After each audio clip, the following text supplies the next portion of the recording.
Muy bien, tomen asiento.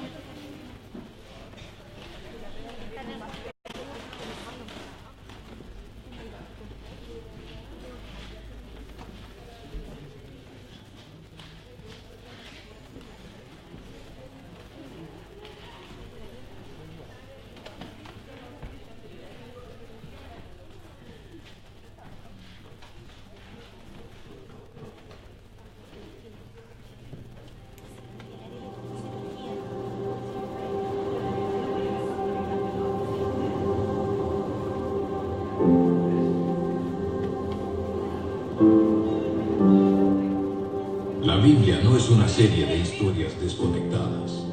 Es un solo narrativo en que cada historia y cada personaje señala a una persona que es más grande.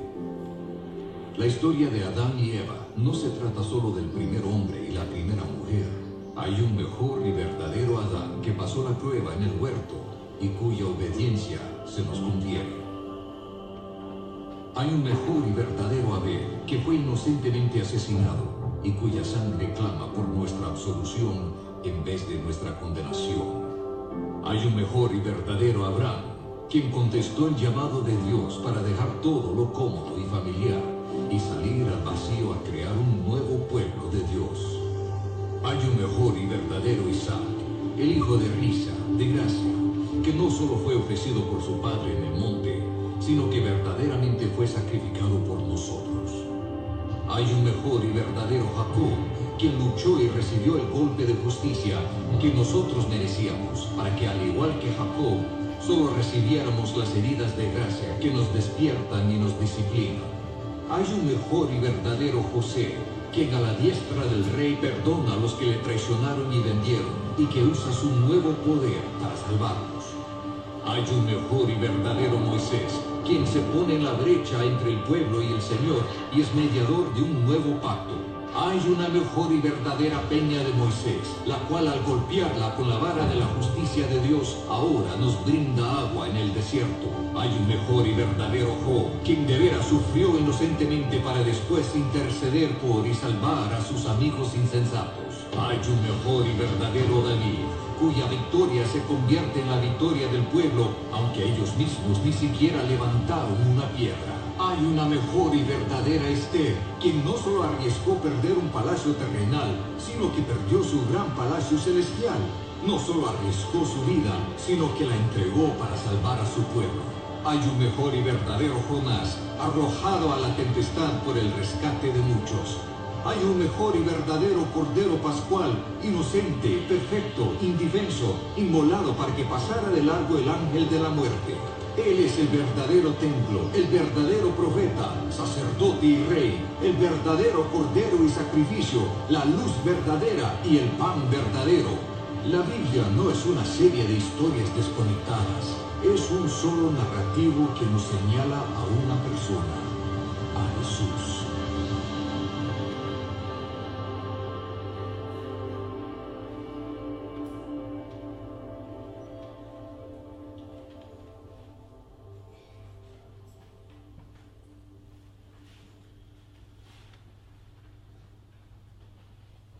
Esa es la historia que nosotros comenzamos hoy día, la nueva serie.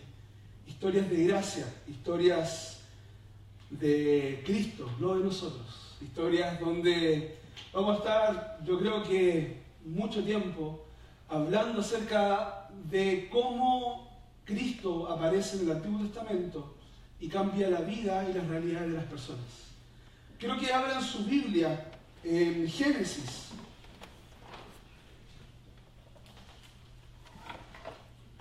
Génesis 3, y vamos a leer desde el verso 1 al verso 7.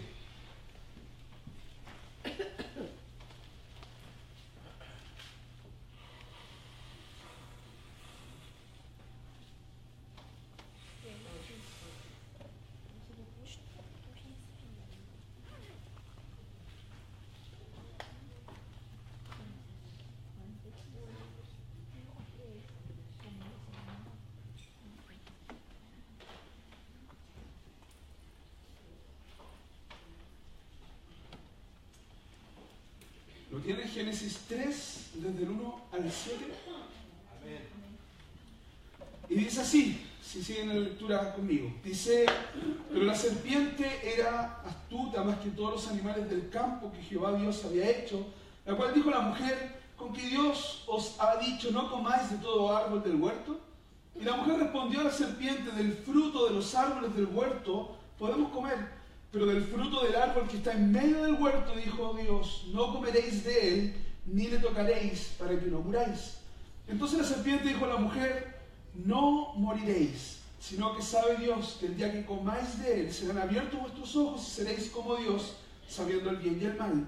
Y vio la mujer que aquel árbol era bueno para comer y que era agradable a los ojos, y el árbol codiciable para alcanzar sabiduría, y tomó de su fruto y comió, y dio también a su marido, el cual comió así con ella. Entonces fueron abiertos los ojos de ambos y conocieron que estaban desnudos. Entonces cosieron hojas de higuera y se hicieron delantales. Oremos. Señor, quiero agradecerte, Padre, porque en este día tú, Señor, vuelves a trabajar con nuestras vidas, con nuestros corazones.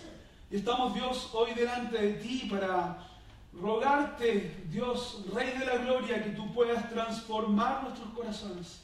Que tú puedas, Señor, hacernos diferentes, pensar diferente, tener una visión de este mundo diferente. Padre, háblanos, Señor, hoy día. Habla, Dios, a tu pueblo, para que podamos, Señor, conocerte más profundamente. En el nombre de Jesús. Amén. Y como les decía, estamos comenzando esta nueva serie de mensajes que se llama Historias de Gracia. Historias de Gracia nos va a llevar por un recorrido en el Antiguo y en el Nuevo Testamento. Vamos a estar mucho tiempo trabajando en esta serie. Vamos a estar trabajando mucho tiempo en estas historias que marcan. Yo sé que todos nosotros hemos sido marcados de alguna u otra manera por Cristo. Y si no, Cristo lo va a hacer en su tiempo. Eso es lo que nosotros creemos. Y nosotros vamos a estar viendo estas historias que marca muy profundamente el Antiguo Testamento. Como decía el video que nosotros veíamos al principio, la Biblia no es una Biblia que hable de cosas desconectadas, habla de una sola cosa. ¿Y qué es eso? El plan redentivo que tuvo Dios en enviar a Cristo para morir por cada uno de nosotros. Cristo es la historia central de la Biblia, no hay otra cosa. Y en el comienzo de todo, en el comienzo y en la primera vez que nosotros nos encontramos con este Dios trabajando, graciosamente nos encontramos con dos hombres, con un hombre y con una mujer. Nos encontramos con Adán y Eva. En el comienzo de todo nos encontramos con dos personas que van a ser transformadas por un relacionamiento que tienen con Dios. De eso se trata la Biblia. De eso se trata la Biblia. Yo temo arruinar tus expectativas, pero la Biblia no habla de ti. La Biblia no habla de nosotros. Por eso cuando decía ¿no? en el culto, nosotros no aplaudimos personas porque no se trata de nosotros. No se trata de nosotros. Se trata de Cristo. ¿A quién aplaudimos? A Cristo, no a nosotros. La historia de la Biblia es una historia mayor a la nuestra, pero nosotros en nuestro egoísmo hemos creído muchas veces que la Biblia habla de nosotros. Habla de lo que nosotros podemos hacer o llegar a ser. Y la Biblia no nos habla de eso. De tapa a tapa no habla que hay un campeón dentro de ti. Habla de un puro campeón que es Cristo. De eso se trata la Biblia, de una historia mayor a la nuestra. Y del comienzo, en el comienzo de todo, nos habla de un mejor Cristo. Durante mucho tiempo hemos hablado acerca de quién es Cristo en nuestra vida y quiero volver a hacer la pregunta, ¿quién es Cristo en nuestra vida? Porque pareciera que la historia de Adán y Eva se centrara en las personas, pero no se centra en las personas, se centra en Cristo. Y Cristo, que justamente hoy día nosotros celebramos su resurrección, fue el que en este pasaje, después de una historia trágica, es anunciado como el gran Salvador de nuestra vida. Pero no nos equivoquemos, la Biblia no trata de nosotros, la Biblia habla de un Dios que es poderoso en todo sentido de la palabra. Es de un Dios que cada uno de sus atributos es incomparable, de un Dios maravilloso que al mismo tiempo es amoroso, pero también es santo y es justo. Este es el Dios que nosotros adoramos. Y porque su gracia maravillosa nos ha alcanzado, nosotros hoy día lo adoramos. Pero no nos olvidemos de eso. Dios es amoroso, pero Dios también es santo y es justo. Porque de repente nos olvidamos de los atributos de Dios, de la santidad y la justicia de Dios. Y la historia parte de esta manera. El mundo era un caos, ¿sí? Si nosotros vamos al principio de la Biblia, dice que el mundo era un caos. Dice que estaba desordenado y vacío. Y Dios puso orden en medio del caos. Muchas personas piensan que Dios es un Dios que le gusta el caos, como que le gusta producir caos. Pero la Biblia nos habla en otra perspectiva muy diferente. Dice que cuando hay caos, Dios ordena. Cuando hubo desorden, Dios ordenó. Y si nosotros pensamos un poco en nuestra vida, generalmente, ¿qué es lo que hace que nosotros nos sintamos un poco mal con nuestra vida? Es el desorden, el caos. ¿Han llegado a una casa desordenada? ¿Muertos de cansado? ¿Con la cama sin hacer? ¿Llena de migas? Y se acuestan y es como... oh. Pero si llegaran de la misma manera... Dicen que hay un placer que es gratuito. ¿Cuál es el placer gratuito? Porque uno podría decir un placer, no sé, puede ir a un resort. ¿Cuál es un placer? Y se lo recomiendo. Bañarse y acostarse por una cama recién hecha y con sábanas cambiadas. No hay nada más rico que eso, ¿no? Todos dicen así como... no hay nada más rico que eso. Eso es un placer. ¿Por qué? Porque cuando hay caos, no nos gusta, no es bueno para nosotros. Pero cuando hay orden, limpieza, es interesante que nosotros nos sentimos bien. Y estamos cansados, pero descansamos. Entonces muchas veces piensan de Dios que Dios es un Dios que le gusta el caos. Pero no, Dios no le gusta el caos. De hecho, la Biblia nos dice cuando partió esto, nos dice que la tierra estaba desordenada y vacía. ¿Y qué hizo Dios? Ordenó.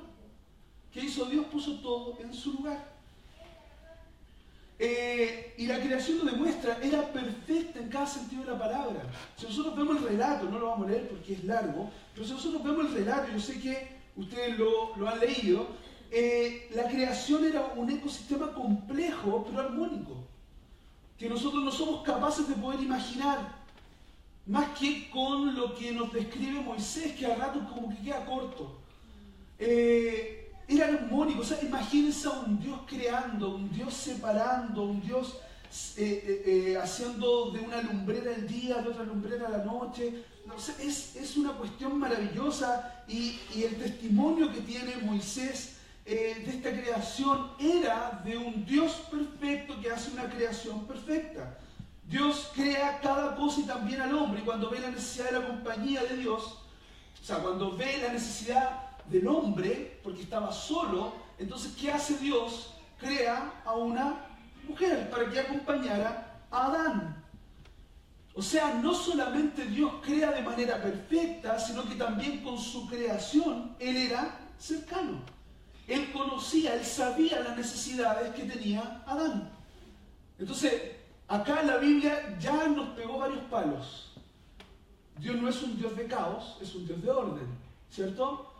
Pero Dios tampoco es un Dios impersonal, sino que es un Dios que se involucra y que se relaciona. Porque ¿cómo Él podría saber que Adán se sentía solo? Es porque tenía una relación con Él. Sabía lo que había en el interior, en su corazoncito, que necesitaba su otro corazoncito, de meloncito. Y Dios se lo da. ¿Ah? Omite. Cuando Dios ve la necesidad, entonces crea a la mujer, porque Dios nos conoce. Dios es trascendente, pero al mismo tiempo es un Dios íntimo, personal. Saben perfectamente cuáles son nuestras necesidades, saben perfectamente lo que estamos pensando, lo que estamos sufriendo, o las alegrías por las cuales nosotros estamos atravesando. Él nos conoce. Él nos conoce y Génesis es claro en medio de la desazón de ese hombre por encontrarse a su mujer, a su compañía, porque imaginémonos, Adán no tenía idea qué podía hacer, él se sentía solo nomás, y de repente ve a esta creación perfecta y vivían todos en una perfecta sincronización con los planes de Dios, el hombre con la mujer, con Dios, tener una relación plena, íntima, cercana, hasta que llegamos a esta escena que hemos leído. Tan importante, tan significativa para nuestro entendimiento del Evangelio, de gracia que se acerca a cada uno de nosotros. Y mi oración es esta, que el Evangelio lo encuentre. Que el Evangelio nos encuentre, porque en medio de esta creación perfecta, el texto nos dice Verso 1, que la serpiente era más astuta que cualquiera de los animales del campo que el Señor había hecho, y dijo a la mujer, ¿con que Dios os ha dicho, no comeréis de ningún árbol del huerto?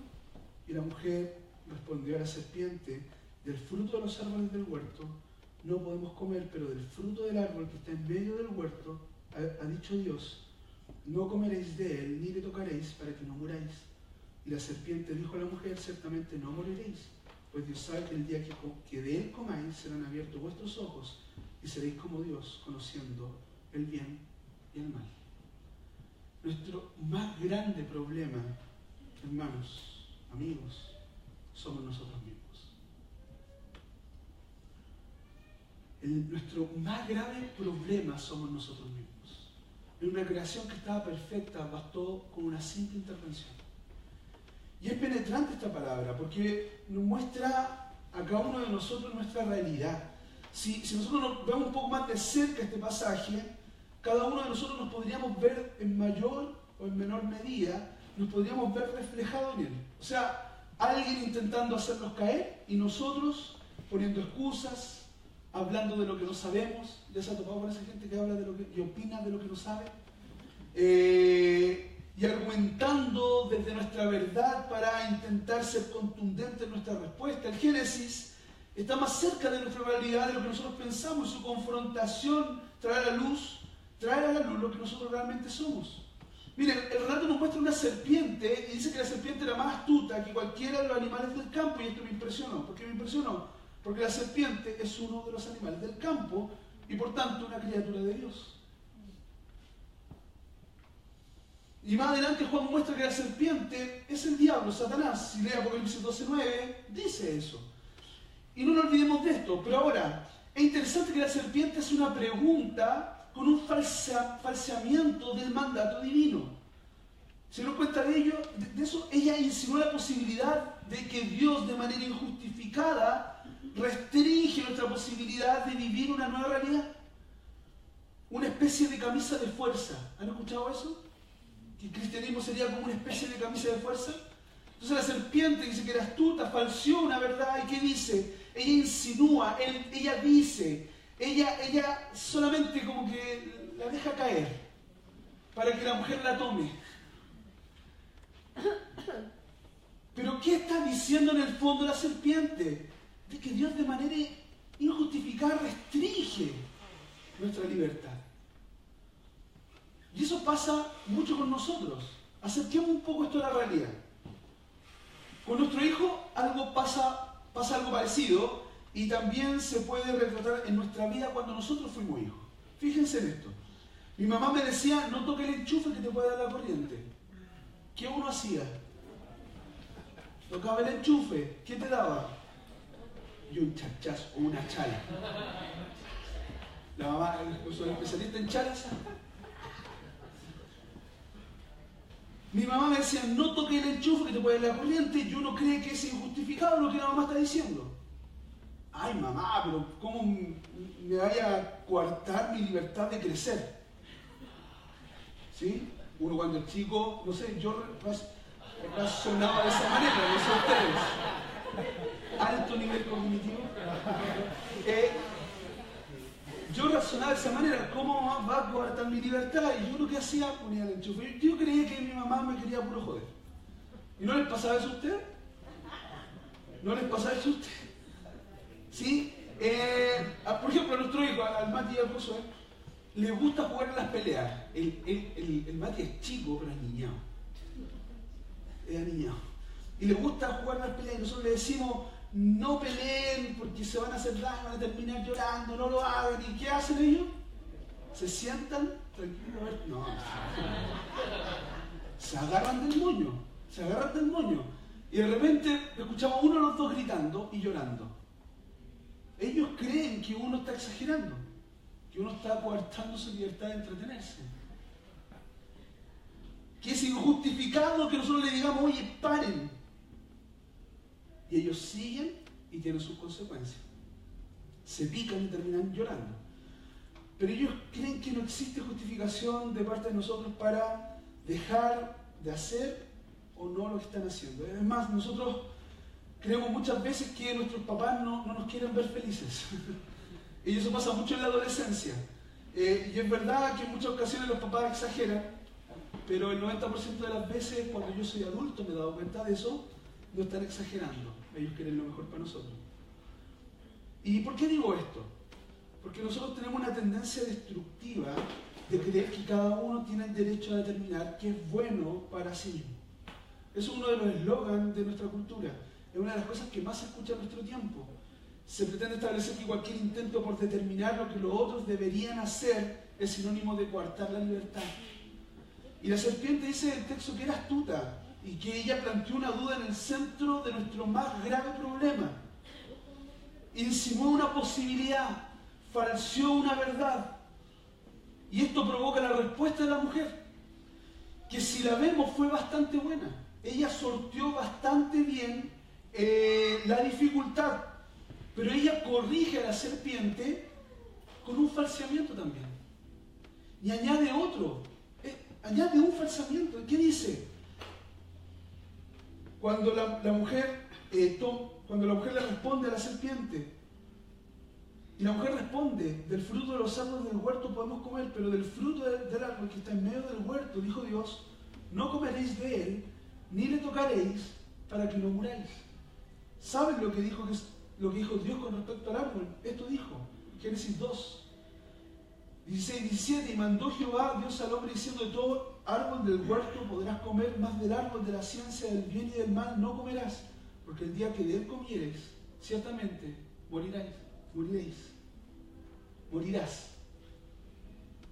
¿Y qué dijo la mujer? No comeréis de él, ni le tocaréis, para que no muráis. La serpiente dio un falseamiento. La mujer responde, pero añade otro falseamiento. Ni le tocaréis. Una de las cosas que nosotros tenemos que entender y que necesitamos aprender es que el pecado comienza con una distorsión de la verdad. El pecado comienza con una distorsión de la verdad. La mujer sorteó el desafío o lo que le estaba planteando la serpiente. Pero ella agregó algo más de su cosecha. Por eso es necesario que nosotros aprendamos que el pecado comienza con una distorsión de la verdad. Todos nosotros tenemos esos momentos en nuestra vida cuando pensamos y sentimos que somos más inteligentes que Dios. Y lo que queremos nosotros es mejor que lo que Él quiere para nosotros. Y nos molesta lo que Dios pone en nuestro plato. Nos rebelamos en contra de cómo nos ha dicho en su palabra que debemos ver y vivir la vida. Nos preguntamos por qué nuestra vida es más difícil que la de los otros. Nos preguntamos qué hay de malo en romper ciertas leyes de Dios para que todo salga mejor. Y para justificar nuestra tendencia, distorsionamos la verdad porque queremos vivir libres, queremos vivir en autonomía en todos los aspectos de nuestra vida y nos olvidamos de algo que es importante. La libertad no es ausencia de límites internos o externos, sino encontrar los adecuados a nuestra naturaleza. Eso es lo que se le olvidó. Y ellos, ¿qué hacen? Distorsionan la verdad. Y cuando distorsionan la verdad, dan pie para que ellos puedan hacer lo que ellos quieren. Muchas veces nosotros nos encontramos con la misma Biblia justificando nuestro pecado, distorsionando la verdadera Escritura. Y esto es terrible. Y yo quiero decir, ¿sabes qué? No existe esa libertad que nos han planteado de hacer todo lo que nosotros queremos, no existe. Por ejemplo, toda relación amorosa que sea saludable requiere de un servicio mutuo y exento de egoísmo, ¿o no? Una pérdida mutua de independencia, ¿o no? Los que están casados, ¿saben que es así, no? Una relación amorosa que sea saludable requiere esto, una pérdida mutua de independencia. Para Adán y para Eva pasaba lo mismo. El amor de Dios no limitaba sus vidas, les daba libertad. Sin embargo, en el momento exacto ellos falsearon una verdad, rompieron una regla y no encontraron su libertad en Dios, sino que en ellos mismos. Y sucedió lo que menos pensaban, por primera vez fueron en contra de Dios. Por primera vez vieron a Dios lejano y buscaron sus límites. ¿Dónde? En su razonamiento. Pero no más en Dios, ni en su sabiduría. Por eso el cristianismo no es una camisa de fuerza, porque esto es una relación de amor, donde Dios pone los límites. Pero cuando nosotros amamos realmente, nosotros nos entregamos a eso.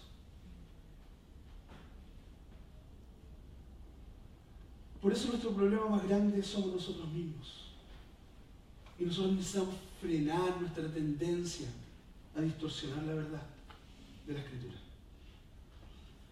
Pero también esto nos lleva a otra cosa, a nuestras búsquedas de gloria. ¿Qué dice el verso 6? Cuando la mujer vio que el árbol era bueno para comer y que era agradable a los ojos y que el árbol era deseable para alcanzar sabiduría, dice que tomó su fruto y comió.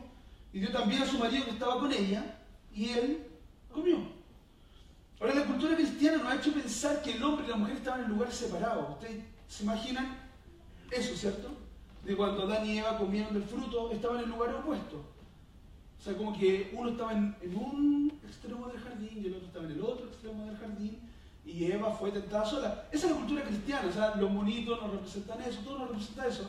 Pero la idea bíblica es diferente. La idea bíblica nos dice que ellos estaban juntos cuando ocurrió todo esto. Porque dice el texto, y dio también a su marido que estaba ¿dónde? Con ella. Es interesante lo que dice ahí. Entonces nosotros tenemos que sacarnos esa manera de ver la Biblia, porque creemos muchas cosas acerca de la Biblia, pero parece que no conocemos la Biblia. La típica esa, ¿a quién le echó la culpa a Adán? No fue a la mujer, fue a Dios. Por nosotros nos ponemos lentes para leer la Biblia. ¿Con quién estaba la mujer? No estaba sola, estaba con Adán. Y fíjense una cosa curiosa, porque ¿quién tiene la responsabilidad de la casa en términos bíblicos? El hombre. Y el hombre, cuando la mujer estaba falseando la verdad, ¿qué hizo? Se quedó callado. Se quedó calladito. No dijo nada, ni pío. Dice que Dios también a su marido estaba con ella. Ellos estaban en perfecta armonía. Y todo lo que nosotros buscaríamos en un relacionamiento, ellos lo tenían. Estaban unidos, Adán y Eva estoy hablando, eran cómplices el uno del otro, permanecían unidos entre sí. Y me parece más que interesante esta afirmación que hace Moisés, porque nos muestra un principio para todos nosotros. ¿Cuál es el principio? Y ahora le estoy hablando a los casados y a los que se van a casar. Por misericordia. Porque nosotros podemos sentir estar muy plenos con nuestros cónyuges.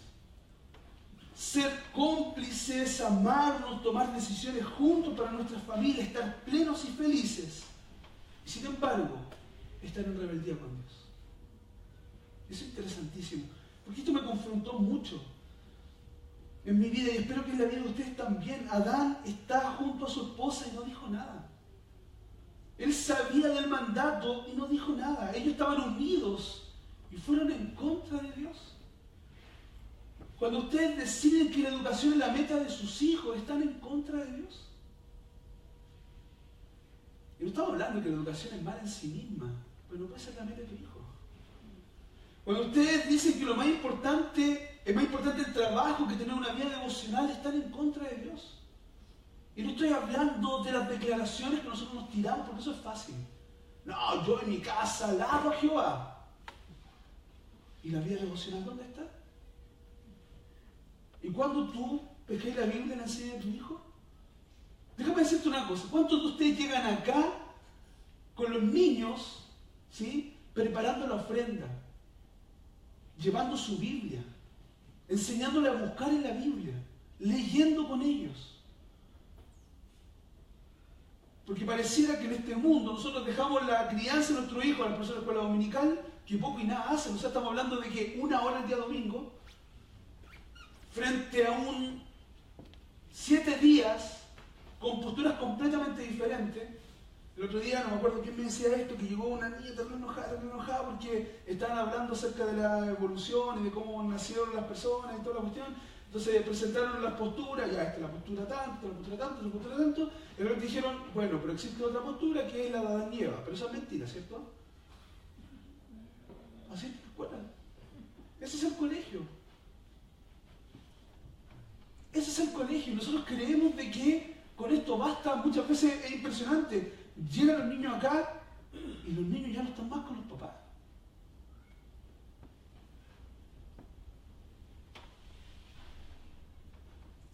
Cuando nosotros creemos que es más importante en el día del Señor pasear en familia, estamos en contra de Dios. Y no me digan a mí, díganle a Él, si yo no hice los 10 mandamientos. Me hubiera gustado agregarle alguno,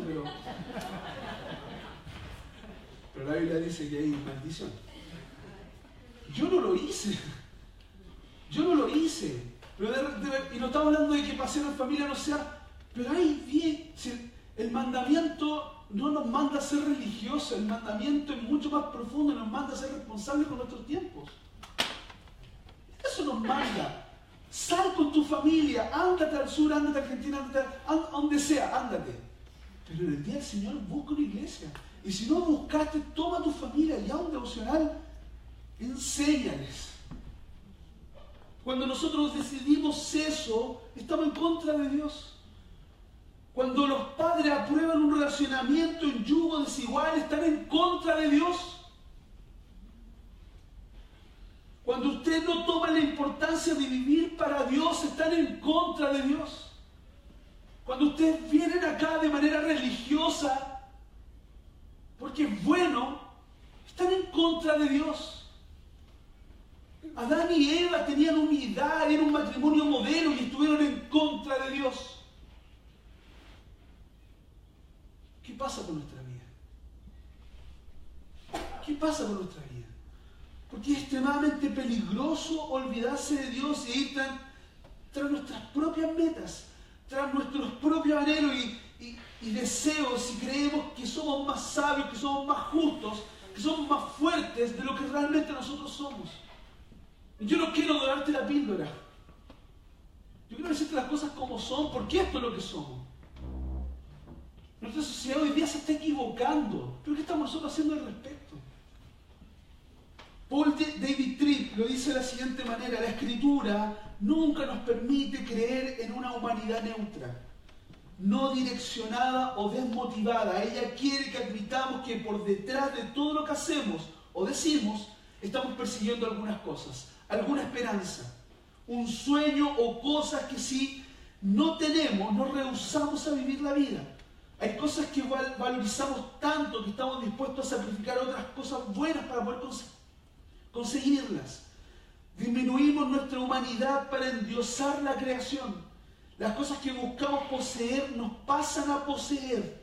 Vivimos por la sombra de la gloria y olvidamos la única gloria por la que vale la pena vivir. Nuestras búsquedas de gloria nos llevan a lugares muy oscuros. Nos llevan a búsquedas que transforman nuestro razonamiento para manipular la verdad contenida en la Escritura. Y en esta historia vemos a dos personas que falsearon la verdad y vieron en cosas externas la felicidad. Y como decía Ricardo, no, esto lo dijo Ricardo, lo dijo Juanes. Nunca sabes lo que tienes hasta que lo pierdes. Lamentablemente, nunca vuelve. Adán y Eva no sabían lo que tenían hasta que lo perdieron. Y lamentablemente, nunca volvió a ser lo mismo. Nunca volvió a ser lo mismo. Esto es lo que pasó con Adán y Eva. Ellos olvidaron la gloria por la cual vale la pena vivir. ¿Ya olvidaste tú la gloria por la cual vale la pena vivir? Ellos olvidaron al Creador y quisieron ser el Creador. Miren, el Señor dijo: no comeréis ni le tocaréis para que no muráis. Ellos quisieron ser el Creador y quisieron ser como Dios, y ellos perdieron lamentablemente la única gloria que trae plenitud, que trae sosiego a nuestra alma. El verso 7 es tremendo. Dice la Escritura que entonces fueron abiertos los ojos de ambos y conocieron que estaban desnudos. Y dice que cosieron hojas de higuera y se hicieron delantales. Nunca antes ellos habían sentido, nunca antes ellos habían visto y habían sentido esta realidad. Seguramente ellos se sintieron perdidos. Seguramente ellos se sintieron angustiados. Se sintieron fracasados. Sintieron medio miedo. De hecho, en el verso 8 dice que ellos se escondieron de la presencia de Dios. Uno no se esconde de lo que ama. Uno no se esconde de lo que ama, a menos que se haya mandado alguna de aquellas, ¿no? Los maridos, los hijos, no se esconden de lo amado. Pero déjame decírtelo de esta manera, Adán y Eva fracasaron. Fracasaron. Y ellos seguramente se dieron cuenta cuando comieron que habían fracasado. Y escucha bien esto. Adán y Eva fracasaron, pero Dios no fracasó. Porque ahí viene nuestra mayor esperanza, que dice el verso 15. Y pondré enemistad entre ti y la mujer, hablándole a la serpiente. Y entre tu simiente y la simiente suya, esta te herirá en la cabeza, y tú la herirás en el calcañar. El solo hecho de escuchar fracaso nos pone en una posición muy delicada. A nadie le gusta fracasar. A nadie le gusta perder.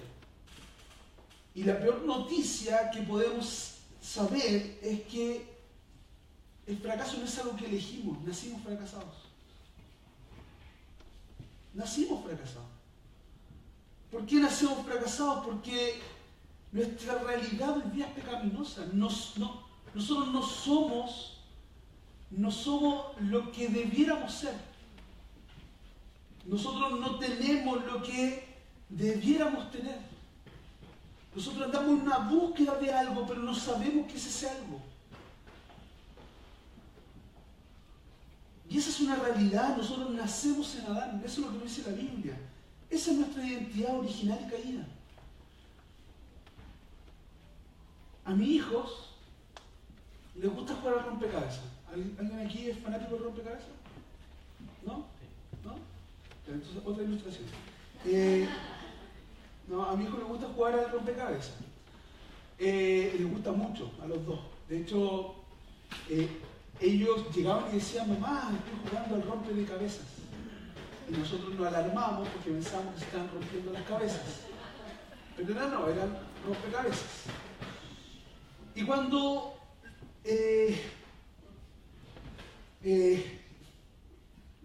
ayer el Matías estaba armando un rompecabezas y lo quedé mirando. Entonces él, yo detesto los rompecabezas, que yo soy muy impaciente, entonces no. Generalmente cuando yo agarro una pieza de rompecabezas no es para armar uno, es para guardarlo. Así es. Entonces mi hijo no fue ayer, en la semana, estaban armando un rompecabezas. Entonces, y al Matías le gustan los desafíos, porque él tiene rompecabezas más chicos y él quiere, el papá me decía, dame el rompecabezas de 100 piezas, 100 piezas. A cada rato le decía, dame el rompecabezas de 100 piezas, le gusta como tener más, donde la Pepa fue, donde la Pepa fue. Entonces, yo lo estaba mirando, armó el rompecabezas, tiró las piezas y empezó a buscar las piezas. Pero me llama la atención porque él toma la pieza, digamos, la primera pieza, y con esa pieza empieza a armar. Y empieza con una pieza a armar bloques, digamos, hasta que arma el rompecabezas finalmente. Y yo quedo de verdad impresionado, porque yo de verdad no tengo paciencia para eso. Y ellos toman las piezas, van armándolas, y al final arman ese panorama general. La cosa es que ellos siempre toman una pieza y con esa pieza comienzan a armar el problema. Con esa pieza ellos empiezan a descifrar el problema. Y tú no puedes, y una persona no puede armar un rompecabezas sin la primera pieza, sin tomar una pieza. Ahora llevemos esta ilustración a los problemas que nosotros enfrentamos en nuestra vida. Uno no puede tener una solución a un problema o un fracaso sin esa primera pieza. Entonces, generalmente cuando nosotros nos enfrentamos al fracaso, nos sentamos y decimos, ¿dónde fallamos? ¿Cierto? Que es como la primera pieza. Y tomamos esa primera pieza, ¿para qué? Para ir armando el puzzle. Ese es el caso, por ejemplo, ejemplo, en los matrimonios. La primera pieza, por ejemplo, de los matrimonios, ¿cuál es? Gracias, matrimonio, van súper bien. El reconocimiento.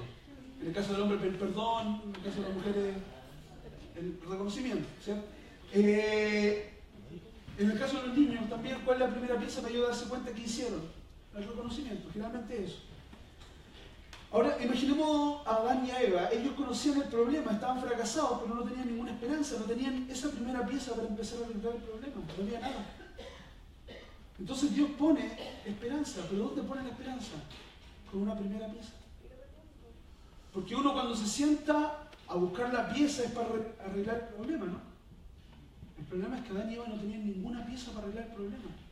Ellos conocían, sabían dónde habían errado, pero no tenían nada para poder arreglar el problema.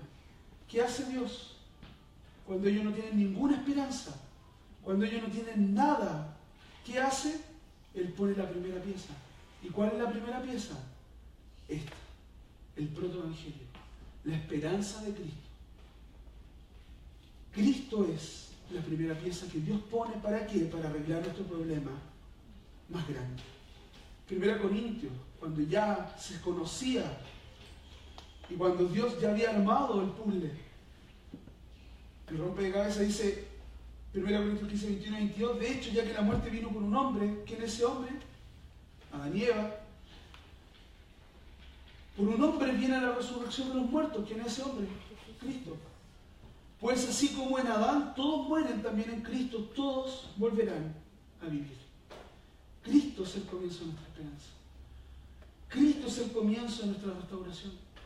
Y cuando el hombre y la mujer fracasaron, Dios, ¿qué hace? Pone a Cristo en nuestra vida.